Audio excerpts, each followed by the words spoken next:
All right, everybody, welcome to Math with Grace. Today we're working on Geometry, book 1001. All right, I'm sure you've noticed by the syllabus that we will be covering all of book 1 this week. Don't feel overwhelmed. That's just a lot of I want to say vocabulary. I'll call it vocabulary. Just a lot of wordage that we need to know, and we're going to get through it quite quickly. Okay. And where we start here on page 2, we start with points. Okay. These are considered undefined terms. All right. A point has no shape, size, or color, and it has no dimension or physical properties. And a point does, however, have position and location. A point has position or location. Okay, that's a very important thing to remember. These 5 points here are A, B, C, D, E. Okay, they all have a location on this page, even though they have no size, shape, or color. They have no dimension or physical properties. They are just here on this page along with an infinite number of other dots that we just don't notice. Okay, we don't see. All right, the next bit of vocabulary we're going to look at here are lines. Okay, a line is a set of infinite points. Remember, we talked about an infinite number of points being on this paper. Well, a line is a set of those points, an infinite set of points that are arranged one after another in a row. A line has no holes or gaps. Here's a line. There's no gaps between them, okay? The points contained in a straight line extend infinitely far in both directions. That's why we put an arrow on both sides to show that it goes on and on forever. Amen. It has no thickness or other physical characteristics, though. Okay, it is a set of points all arranged in a row with no gaps. Okay, it goes on and on forever. Amen. That's why we put arrows at both ends. Okay, so those are points and lines. When you do these practice problems, don't let it confuse you by how simple it seems. When it asks you to put 5 points and label them on a piece of paper, that's literally just putting 5 dots and labeling them however you choose to label them. Okay, so the simplicity of it, don't let that confuse you. Some people can be confused by the simplicity of it, but let's not do that. Okay, our next word that we're going to look at here, our next term, and all these terms we need to know for the rest of geometry. That's why we're starting here. It's the basics. Okay, a plane. A plane is an infinite collection of points arranged on a flat surface. This surface has no thickness, no holes, no pockets or ridges, and extends infinitely far in all directions. A plane has only 2 dimensions, length and width. The area of a plane is infinite. All right, that seems kind of weird, but this desktop I'm working on is a plane.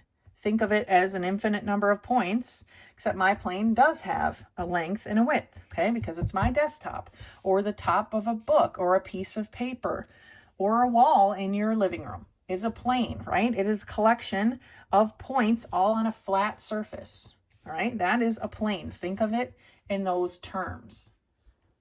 All right, I'm not going over any of the practice problems of this section like I normally would, just because it's pretty rudimentary.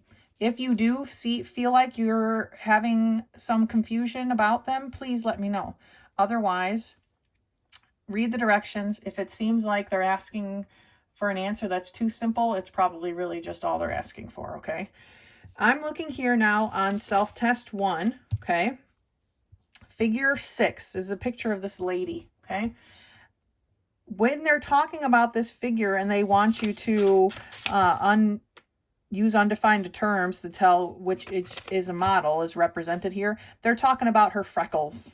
And her freckles is what I had to look it up the first time I looked at it because I'm like, it's a lady's face. What the heck am I supposed to do with a lady's face, right? But they're talking about her freckles, and freckles, of course, are representing points, right? It's a bunch of points on your face. That's what makes up freckles. That's what it is. So I'm giving you a cheat. Figure 6 on your self-test is points. All right. Okay, so section 2, here's some more wordage we're going to go over. Basic definitions. There's a whole list of them. All right, and that's why we're going through this book very quickly, because it's just a list of definitions. And if you're thinking, oh no, I'm terrible at remembering definitions, you do not need to memorize these, and I will show you why when we get there. But one that's coming up. All right, so what's important about all this blah blah blah is the only geometric terms to be used in defining other geometric terms should be ones previously defined or accepted as undefined, like the point and the lines in the planes were undefined terms. We are allowed to use those then to define other geometric terms. Okay, so I am going to go over questions 2.1 through 2.4 with you because these are kind of weird. All right, so let's do these together. 2.1 reads, well, the directions first say, define or which definitions would be acceptable and which would be unacceptable. So they're talking about these definitions, can they be accepted or not? And 2.1 reads, apple, a fruit that can be eaten. Is that an acceptable definition of an apple? Well, the way we have to think about that is an apple the only fruit that can be eaten in all of existence? And the answer to that is no, right? There's hundreds of fruits that can be eaten. So a fruit that can be eaten is not an acceptable definition for apple. It is unacceptable. Okay, see where they're going with this? Let's take a look at the next one. Baseball, a game played with a ball. Is baseball the only game in the world played with a ball? Now, I'm not much of a sports person, but I feel like I can name at least a good handful plus of other games played with a ball. All right. So that is not an acceptable definition of the game of baseball. It is unacceptable. Okay. Let's look at 2.3. Triangle. That's what we're defining. A geometric figure that has 3 sides, 3 angles, 3 medians, 3 altitudes, and a perimeter. Okay. I can't think of a more specific definition for a triangle. Even if you didn't know it was a triangle and you made all of this up, drew this out, you would come up with a triangle, right? So that is a completely acceptable, definition of a triangle, okay? And 2.4, week, a period of time consisting of 7 consecutive days. Okay, 1 week is a period of time consisting of 7 consecutive days. 7 days in a row make a week. It doesn't really matter if you're going from Tuesday to Monday, that's 7 days in a row, and that is a week. So that is an acceptable answer, okay? We're not going to do a whole bunch more of, well, whether is it acceptable or not, but I wanted to go over those with you so that we could make sure we understand what they're getting at, all right? Now we have some geometric terms. All right. These are just ideas we need to understand. Space. Space is the set of all possible points everywhere around us in a very 3-dimensional point of view. Okay. Space everywhere. Collinear points is a set of 2 or more points all on the same line. Okay. You can kind of see my paper over here.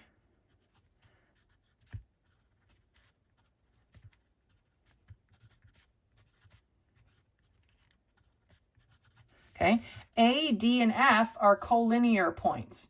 A, B, D are not collinear because they are not on the same line. There is not one line that we can draw that would connect A, B, D. Okay, they are not collinear.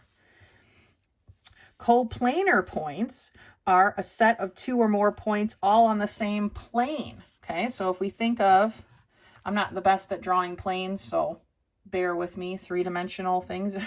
It's not my forte, as you shall soon see, and you're probably thinking, well, this is geometry, so what the what?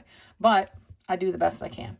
Okay, so this is plane A, and we'll just keep that point B out there. Point B is outside of plane A, okay? So coplanar points would be K, J, and P. They are coplanar. They're all on plane A, but they are not coplanar with point B because it's out there on some other plane, okay? These are coplanar. These are not coplanar. Now, this is my favorite word in geometry because I can't even imagine it actually being a word, but it is betweenness. Betweenness of points, okay? I don't know where they come up with this stuff, but it's classic, all right? Betweenness of points. Point B is between A and C if A, B, and C are collinear, which means they're on the same line, and the equation AB plus BC equals AC is true, where all those sections are distance between points. So let's look at it with our line that we drew here, right? We're saying that D is betweenness of A and F because section AD, which is this section here, plus section DF, which is this section here, is equal to AF, which is this whole section, okay? D is betweenness. It comes somewhere in between, not necessarily in the center, but just somewhere in between, basically A and F. It's the betweenness. It's my favorite word in all of the geometry, okay? And intersect. It's two geometric figures intersect if they have at least one point in common, okay? Something we'll be doing a lot later in geometry is spheres and tangents, okay? Tangent crosses this sphere at one point. Therefore, they intersect, okay? These lines intersect because they have one point in common, kind of like the coordinate plane, all right? So that's our first set of definitions. The next set of definitions that we have here is a line segment. A line segment is a portion of a line made up of two endpoints and all the points in between them. So if we have our line here with arrows at both ends, that's how we represent a line. And we've got 2 points, points A and B, okay? The line segment would be AB, and we would just put a line over it. The line would be labeled AB with a line and 2 arrows, okay? So this is line AB. This is line segment AB. We just want this part of the AB, okay? That's the difference between a line and a line segment, okay? The next definition is the length of a segment, which is the distance between the two endpoints. We could get out a ruler and measure this if we wanted to, right? We could find the distance of those 2 points. The midpoint of a segment is the point on a segment that divides the segment into 2 equal parts. So this obviously is probably not scale, but we'll mark this as C, and we call that the midpoint if AC equals CB, okay? If the 2 segments are equal, then C is the midpoint, all right? The bisector of a segment is a line or segment that intersects another segment at its midpoint. So let's redraw this because it's getting a little messy up there. We have our AB again. Okay, here's our C, which we're going to call the midpoint. And so a bisector would be a line that passes through here. Here's C, the midpoint. This line passes through it. It bisects or cuts it into 2 parts, just like in biology, AB, okay? It bisects AB. All right, definition J is a ray, okay? A ray, and they have ray AB, which is drawn or written like this with just 1 arrow, is a set of points, AB, and all the points such that B is between. So here's how we draw a ray. Here's A. A is where it starts. The first letter is always the start of the ray. Here's B, okay? Now this P that they're talking about is way out here. Remember how this arrow shows that it goes on and on forever, amen. P is anywhere out there or every other point out there. So that's what a ray is. It starts at a one section, 1 point. It doesn't continue the other way. It starts somewhere. And it goes on in one direction forever and ever, okay? That is a ray. And we always write the ray with where it starts first. All right, then the last definition here are opposite rays. It says BA and BC are opposite rays if every point of all those 3 points are collinear. And here's what that represents. Let me turn this around. Here's what that represents. They're saying, remember,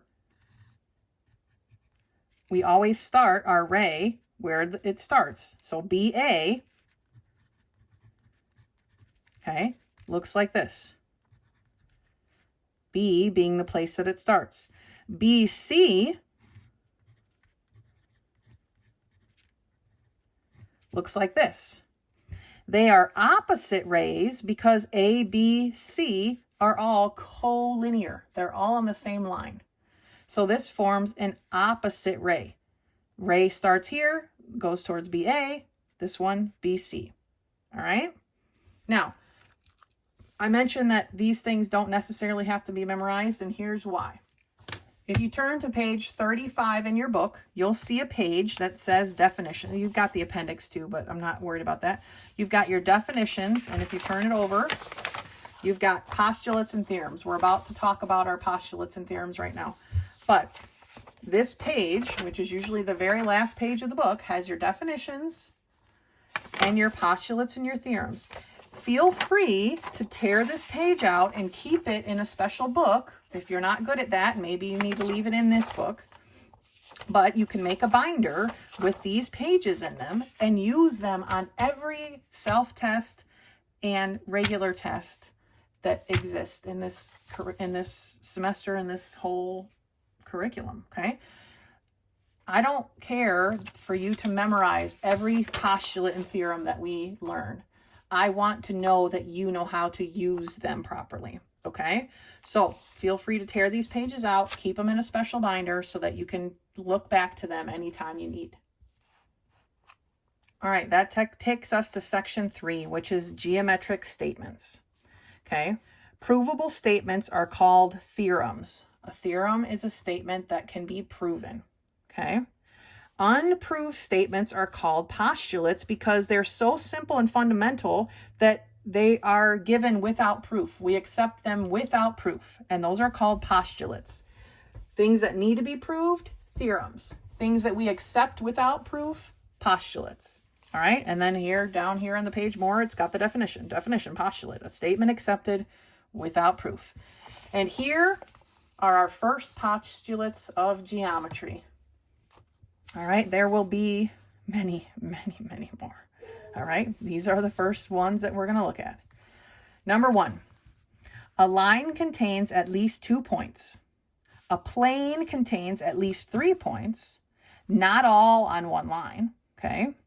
And space contains at least 4 points, not all on one plane. Oh, do they have? No, they don't really have a drawing for that, so let me get my paper out. Let me show you what that means. So, a line contains 2 points. Any 2 points in space can be connected. Oops, sorry. Get my handy dandy ruler out.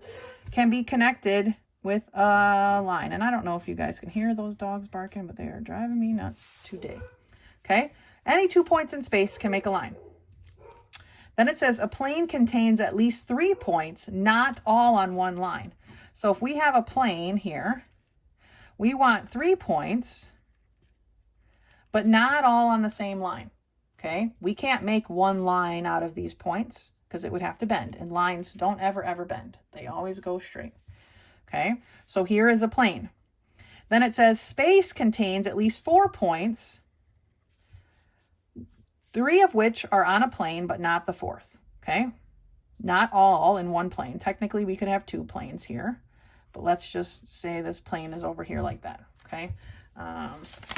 Consider it like these are 2 different planes. I know it's kind of hard to see because whatever, but these are bent in different ways, okay? These are 2 different planes and they have points upon them. All right, that's what that means. So that's postulate 1. Postulate 2, through any 2 different points, exactly one line exists, okay? That's what I demonstrated with this part, at least 2 points, right? Any 2 points in space can make a line, but not more than one line, right? Lines do not bend. They cannot curve or go around things. Lines go straight, Okay, so 2 points in space make one line. Postulate 3. Through any 3 points that are not on one line, exactly one plane exists. Okay, and this is this example down here in this part of the page. Okay, here's 3 points on a plane. Yes. No, planes do not bend. They are flat as well. Planes, just like a line, cannot bend and curve. They are flat space. Okay. That was postulate 3. Okay. 4. If 2 points lie in a plane, the line containing them lies on that plane. All right, and that's down here. The example for that is at the very bottom. Here's a plane containing 2 points. Remember, any 2 points in space can be connected on with a line, just like before, even though this is in a plane, it's the same thing. So this line is in the plane. This curvy thing, first of all, is not even a line, okay? And so this doesn't exist like this anyway in a plane. But if 2 points lie in a plane, the line that connects them, the line, straight line, lies on that plane. It belongs to that plane. All right? I know some of this stuff is weird, but you'll get it as we go along, trust me. The last postulate, I believe, is on the next page. No, it's not. All right. If 2 planes intersect, then their intersection is a line. All right. Here we go. I'm going to do my best to draw this picture because I know it's going to be useful, but I suck. So, 2 planes intersecting.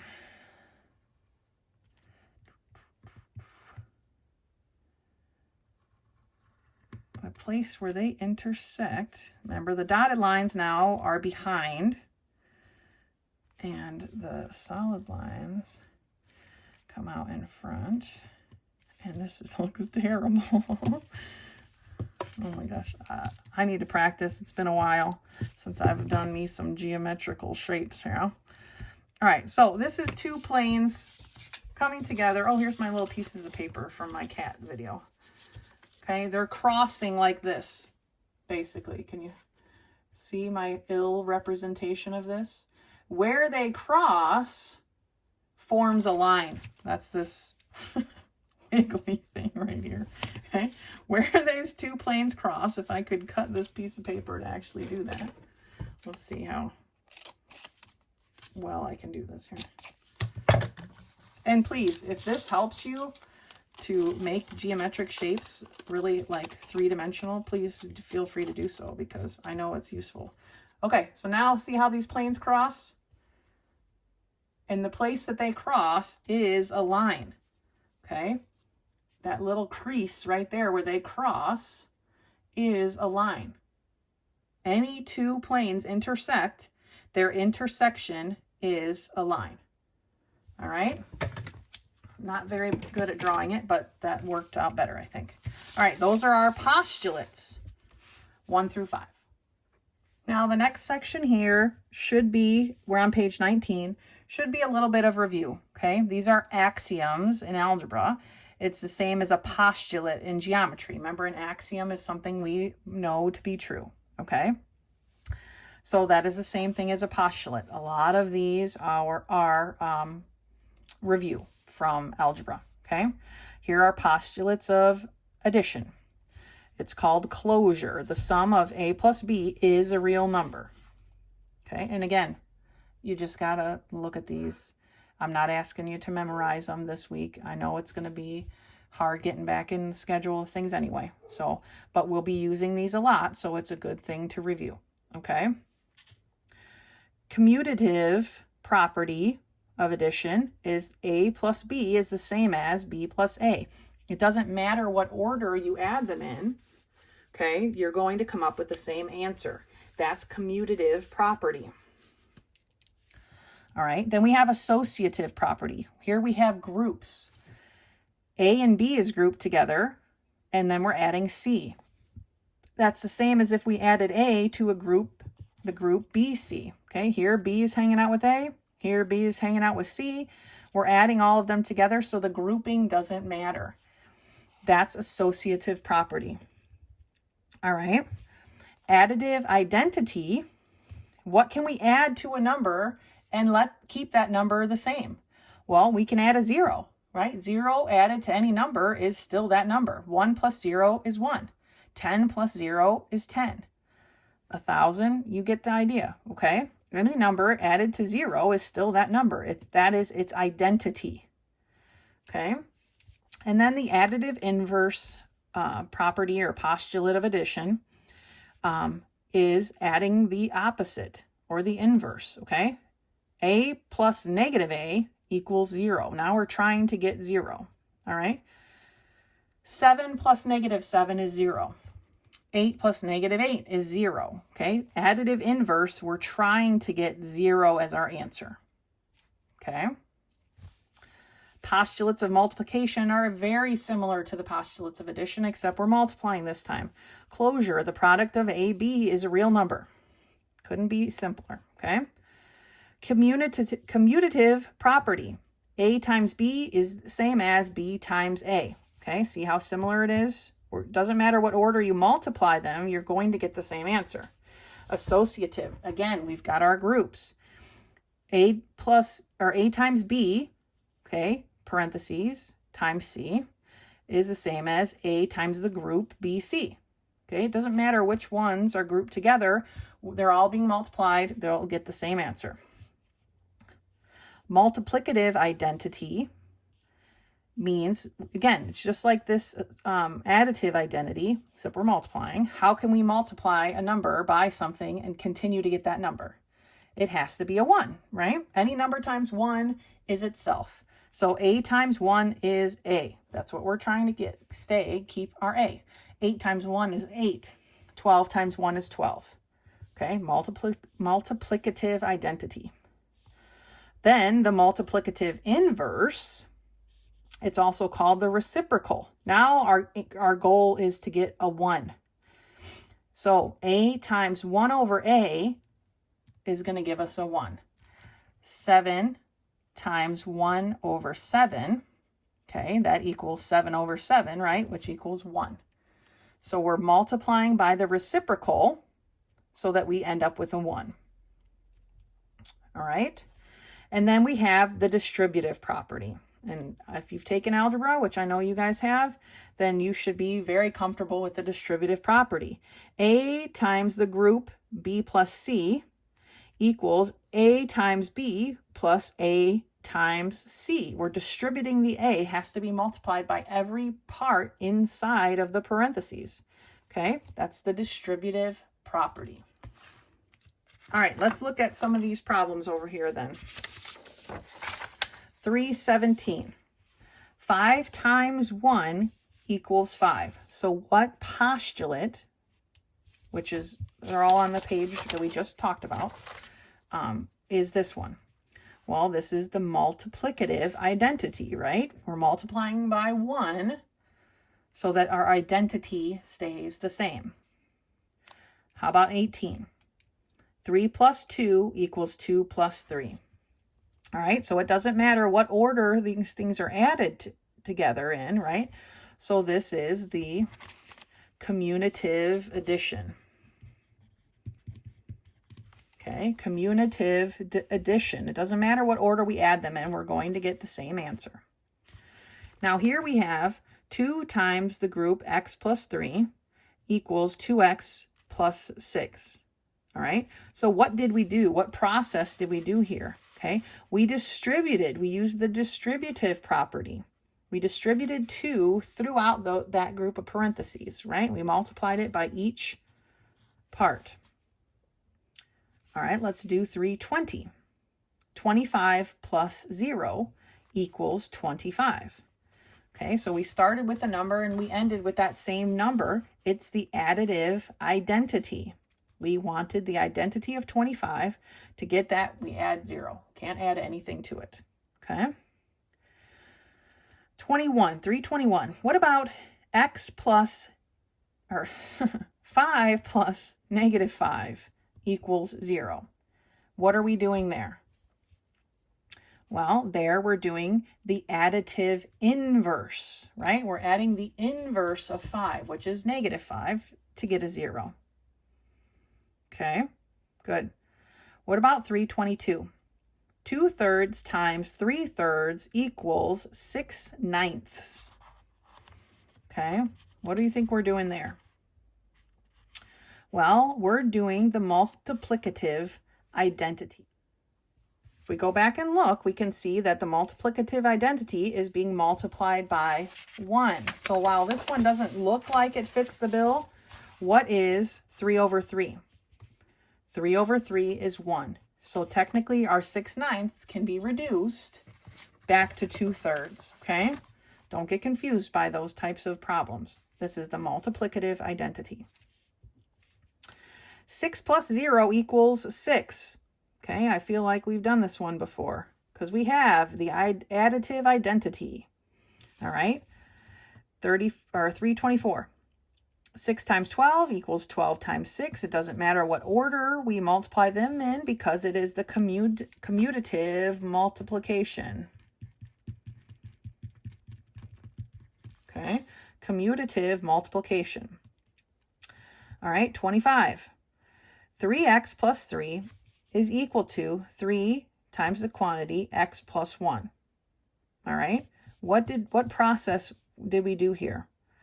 The distributive property, right? We distributed through our 3 to x plus 1 to get 3x plus 3. All right, that's the distributive property. All right, last one, and then we'll look at some more. Last problem, 26. 1/3, okay, times 3x equals x. Oh my gosh, these dogs are too much. 1/3 times 3x equals x. That is the multiplicative inverse, okay? We're canceling this out to be 1, and that leaves us with just an x. Let's take a look at these other postulates. All right, the next postulates, we're still on page 20, are the postulates of equality. The first one is reflexive. A equals A. 8 equals 8. 10 equals 10. Okay? Symmetric. If A equals B, then B equals A. Right? That's pretty straightforward. And then we have the transitive property. If A equals B and B equals C, then A must equal C. Right? A and C are both equal to the same thing, so they are equal to each other. That's very common in geometry. We'll be using that quite a bit. All right, postulates of inequalities. Comparison. One and only one of the following is true. A can be equal to B, A can be greater than B, or A can be less than B, but it cannot be all three at once. All right, does that make sense? Transitive. If A is less than B and B is less than C, then A is less than C. Okay, look at it, or vice versa. Look at it this way. A is less than B, which is less than C. So A is less than C, right? Or if we did it the reverse, A is greater than B, which is greater than C, then A is greater than C. Okay, that's how that's represented. That's transitive. All right, addition. If A is greater than B, then A plus C is greater than B plus C. We're adding a constant. A was already greater than B. If we add A plus 1, it's still going to be greater than B plus 1 because we're doing the same on both sides, okay? Or vice versa if they were less than each other. That's addition, properties or postulates of inequalities. And the last one for this page is multiplication. If A is greater than B and C is not 0, then A times C will be greater than B times C. Okay, so if we have 4 is greater than 1, and we take 4 times 2, it's still going to be greater than 1 times 2. 2 being our C, constant, okay, not 0, because this would be 8 is greater than 2. All right, that's what the multiplication postulate stands for. All right, our next section is theorems on page 21, and I hope you're not watching this video all the way through from top to bottom without doing the work in between because your head is probably spinning, okay? It's a lot of words, but they're not complicated, so we're just going through them so we can spend more time when it starts to actually get complicated, okay? And so now we have theorems, and we're going to have some theorems to learn. We learned 5 postulates. Now we're going to learn some theorems, okay? And a theorem statements are 2 types. There are general and specific. A general statement is one that covers a large group, okay? All triangles have 3 angles. God loves all his children. If the product of any 2 numbers is 0, then one of the numbers is 0. Okay, these are very general statements. All right. Specific statements apply to a single quantity or object. A right triangle has 1 right angle. God loves you. If 3x equals 0, then x must equal 0. Okay. In geometry, we'll be proving general statements called theorems. All right, we'll be proving general statements using specific statements. That's just what we do. So here's the definition of a theorem, something that can be proved. Okay, undefined terms, definitions, postulates, and previously proved theorems are used to prove more theorems. So we're going to have theorems on top of theorems on top of theorems on top of theorems. That's why I am not expecting you to memorize them all. Please use that last page. It is only for your benefit. Okay, so some of these theorems are going to sound very familiar. They're going to sound a lot like our postulates, except postulates and theorems are not the same thing. Okay, a theorem needs to be proven. A postulate doesn't. Okay, so theorem 1.1. If 2 lines intersect, then their intersection is exactly 1 point. Here are 2 lines intersecting. Here is the 1 point at which they intersect. These are not lines because lines do not bend. They cannot bend and intersect at 2 points like a road can, all right, or a stream. It doesn't work that way, all right? So that was theorem 1.1. Theorem 1.2. Exactly 1 plane contains a given line and a given point not on the line. So exactly 1 plane contains this line and this point not on the line. Now, if we think about this, I just happen to be sitting at my sewing table, so let me grab a pin here. Think of my pencil as a line. Think of the point of this pin as a line. But think about space too, okay? Every spot in rotation of space that I can put this line, being my pencil, and this point, being the tip of a pin, is a plane. There are infinite number of spots that this plane can exist as these things travel away, around, toward each other. All right. So planes are everywhere, but only 1 plane at 1 point where these 2 stop can contain the line and the plane and the point. I'm sorry. It's only 1 plane, but if the point moves or if the line moves, there's another plane and another and another and another. Okay. That's theorem 1.2. Exactly 1 plane contains a given line and a given point not on that line. Okay. Let's look at theorem 3. If 2 lines intersect, then exactly 1 plane contains both lines. All right. Here is the example. 2 lines intersecting. There is 1 plane that contains both of those 2 lines. Exactly 1 and none other. Okay. 2 lines intersecting. Now, we can move the lines and make an infinite number of planes, but there is only 1 plane that's going to contain these 2 lines where they intersect in this direction. Okay. And that's theorem 1.3. And just like we had postulates of algebra, there are theorems of algebra. This is page 25. And theorems are properties of equality. Okay. If A equals B, then A plus C equals B plus C, and so forth. Okay. If A and B are equal and we add the same number to both of them, then they are continuing to be equal. Okay. 1 equals 1, right? Well, 1 plus 2 is equal to 1 plus 2, right? That's what they're saying. Subtraction. If A equals B, then A minus C is equal to B minus C. Exact same thing except with subtraction. Okay? Multiplication, just like we talked about before. If A equals B, then A times C equals B times C. All right? And then division. If A equals B and C is not 0, then A divided by C equals B divided by C. Okay? If 7 equals 7, then 7 divided by 3 is equal to 7 divided by 3. All right, mathematical terms. That's what that is. Theorem of inequality. Subtraction. If A is less than B, then A minus C is less than B minus C. Okay, 1 is less than 4. 1 minus 2 is going to be less than 4 minus 2.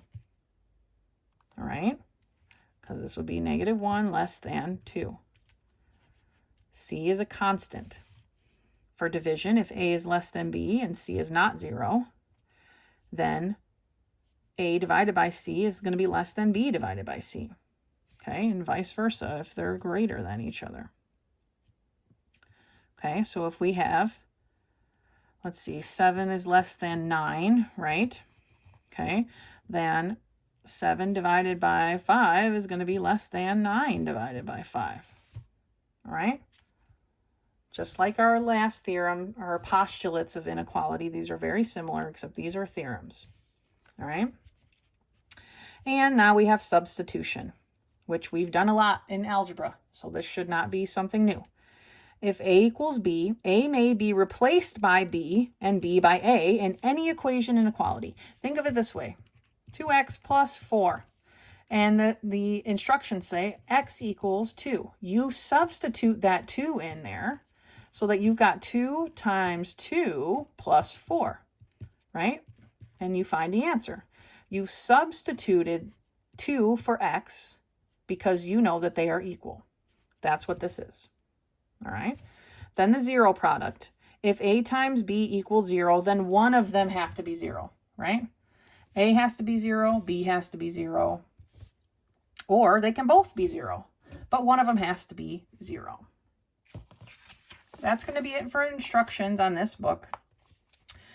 You can see that there's extra space here on your postulates and theorems page. Again, this is page 36.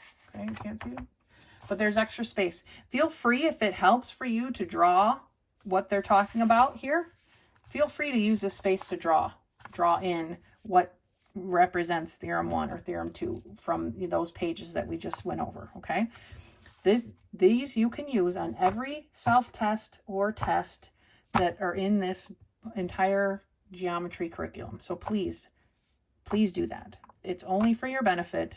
Have it there just for your own needs. I don't need you to memorize these things, but I need you to know how to use them, how they are applied. All right, that's it for this week. So until next time.